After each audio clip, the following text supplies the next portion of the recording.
7 de dezembro, Santo Ambrósio, arcebispo e doutor da Igreja, do ano de 397. Com o advento do governo de Constantino Grande, cessaram de vez as cruéis perseguições de que eram alvos cristãos, mas o recuo do paganismo diante da cruz de Cristo não se efetuou tão silenciosamente como pode parecer.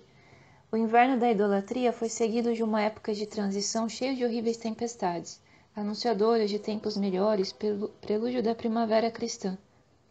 Grande parte do povo, mormente as classes privilegiadas da aristocracia, fanaticamente se agarraram às antigas tradições pagãs e à religião de Cristo, opuseram tenaz resistência. Se os imperadores já eram cristãos, governavam não menos despoticamente. Muitos se miscuíam nos interesses da Igreja, quando os sectários do arianismo não chegaram a persegui-la.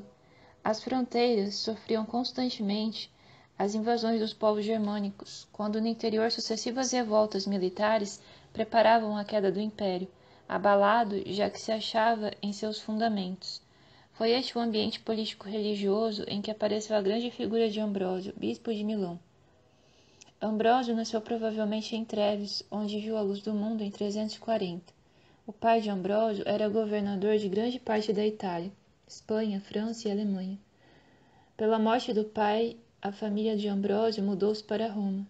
Sob as vistas de Marcelina, sua irmã mais velha, que no palácio paternal levava uma vida monástica, Ambrósio recebeu a educação primorosa. Lá ele começou os estudos e, decorridos poucos anos, já seu nome como orador e poeta estava na boca de todos. Tantos eram os triunfos que alcançava nos tribunais de Roma que o governo resolveu mandá-lo para o norte da Itália, como governador daquela parte do império, com residência em Milão. Pela morte de Ascêncio, bispo ariano de Milão, a cidade foi teatro de lutas apaixonadas entre católicos e arianos. Ambrósio, como governador, julgou ter o dever de intervir naquela questão que ameaçava degenerar em guerra religiosa. Pela firmeza, prudência e circunspeção, mas antes de tudo pela eloquência arrebatadora, conseguiu que os ânimos serenassem e acabassem com as contendas.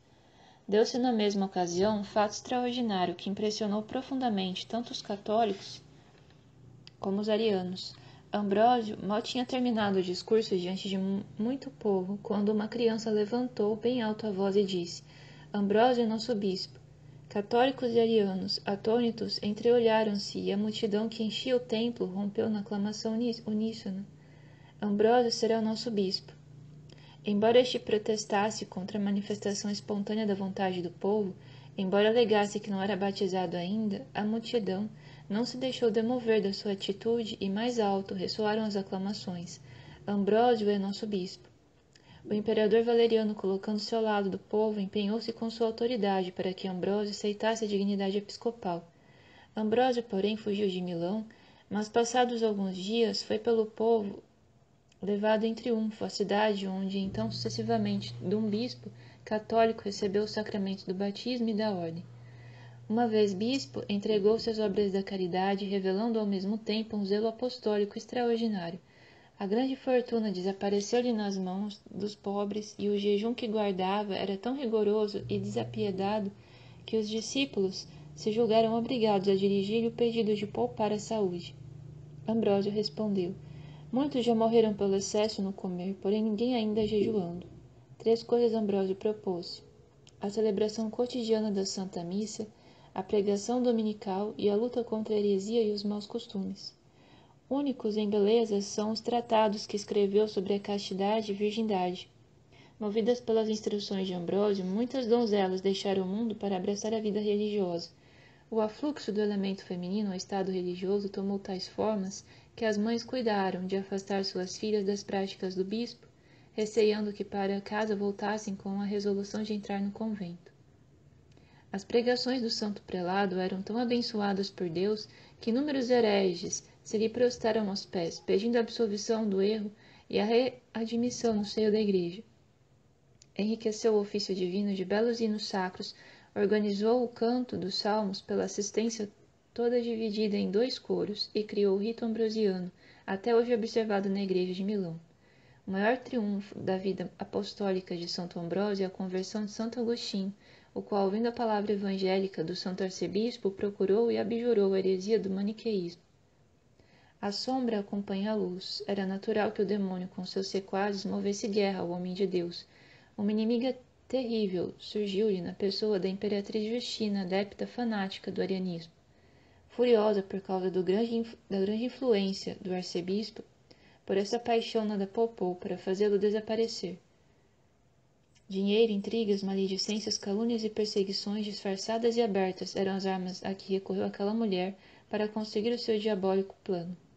Fazendo ela valer então a sua autoridade de mãe sobre filho, imperador Valentiano II exigiu de Ambrósio a entrega de uma das igrejas aos arianos.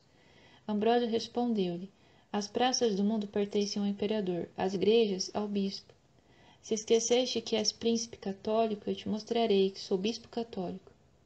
O imperador pertence à igreja, mas não lhe fica acima. Não serei traidor do trabalho de Cristo, e não entregarei o templo de Deus aos falsificadores da fé. Se quiseres minha fortuna, toma. Minha vida está em tuas mãos, mas não a entregarei senão nos degraus do altar. Justina, tomada de ódio, mandou sicários com ordem de assassinar o arcebispo. Este, porém, defendido pelos fiéis, saiu incólume de todos os perigos. Um dos facínoras experimentou o castigo de Deus no momento em que ia apunhar o arcebispo. O braço ficou-lhe duro. Ambrósio não só lhe perdoou o crime, mas ainda lhe curou o braço e despediu-o, dando-lhe conselhos paternais. O imperador Valentiano II, destronado pelo general Máximo, foi por Teodósio, o grande restabelecido no poder. Fiel ao costume observado em Constantinopla, Teodósio também em Milão escolhera lugar no presbitério.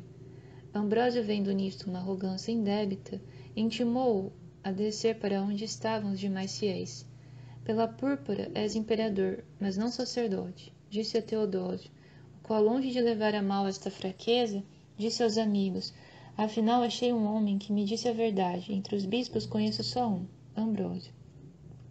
Em 390, a plebe de Tessalônica tinha linchado o governador imperial. Teodósio, num acesso de furor, decretou a morte de todos os habitantes daquela cidade. Às instâncias de Ambrósio, desistiu da execução da sentença.